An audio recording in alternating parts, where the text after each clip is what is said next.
السلام عليكم. كنتمنى تكونوا بخير وعلى خير واحوالكم طيبه.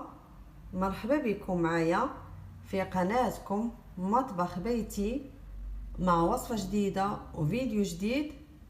اليوم ان شاء الله غادي نحضر معكم كيك يومي كيجي لذيذ بزاف، سهل وسريع التحضير بمقادير جد بسيطه ومتوفره في كل بيت.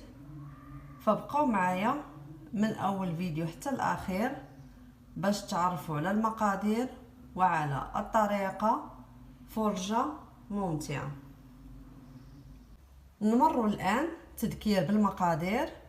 عندي 3 البيضات، كاس مع مرشد ديال الزيت، كاس سنيده، واحد العلبه ديال الياغورت بنكهه الموز، 3 المعالق ديال الشوكولات ديال كوكيز، 2 خمارات، واحد فاني، قريصه ديال الملح، ملعقه كبيره ديال الخل، والدقيق تيبقى على حسب الخليط.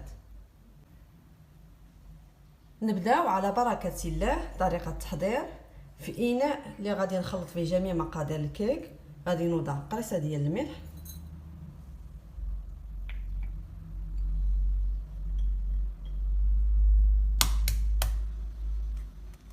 البيض،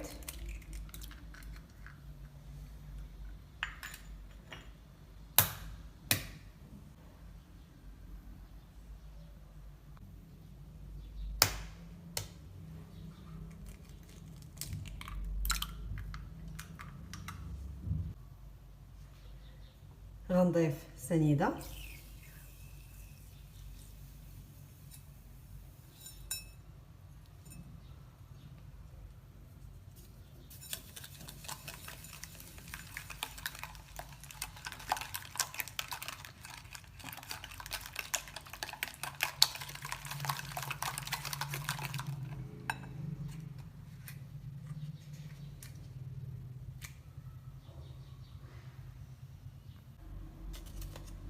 الفاني،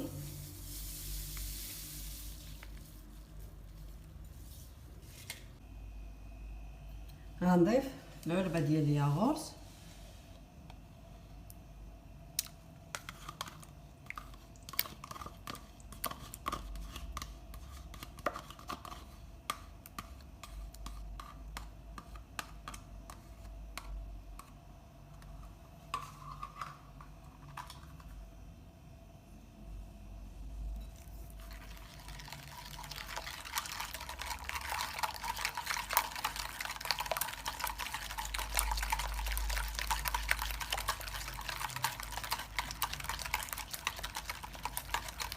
وغادي نبقى نضيف الزيت تدريجيا.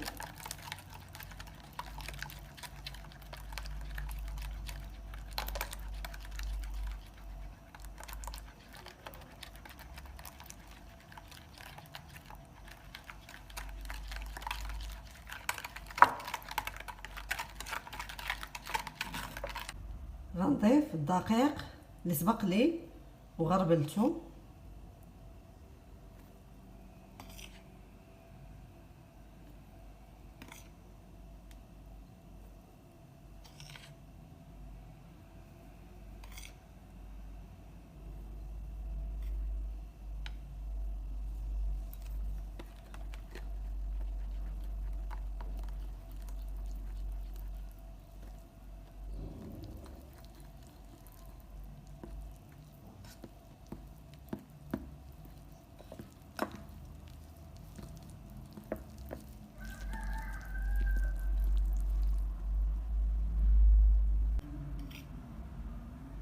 غنضيف نصف ملعقه تقريبا اللي بقات خاصني ديال الدقيق للكيك،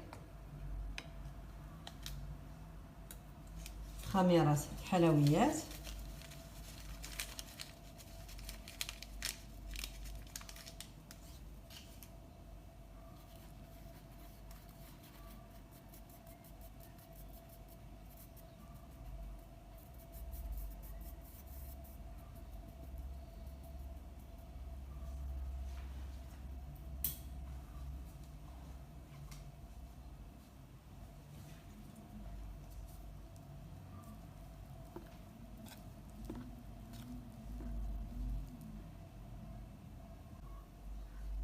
غنضيف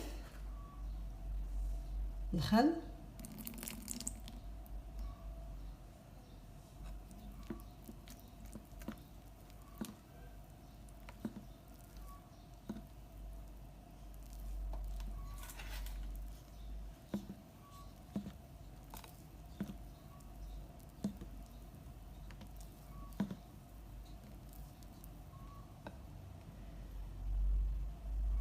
غنعمل كذلك شكلاط ديال الكوكيز.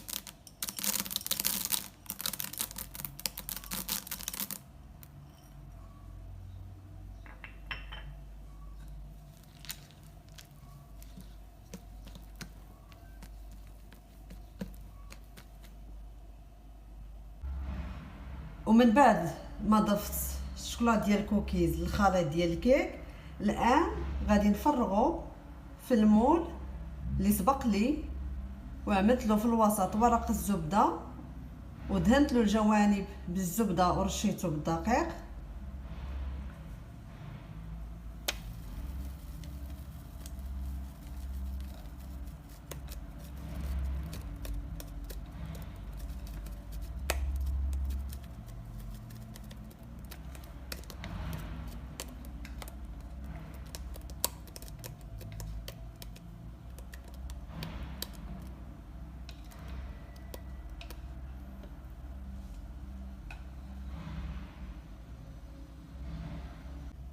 من بعد ما فرغت الخليط ديال الكيك في المول، وضعت على الوجه ديالها اللوز ايفيلي وشويه ديال الشكلاط ديال الكوكيز.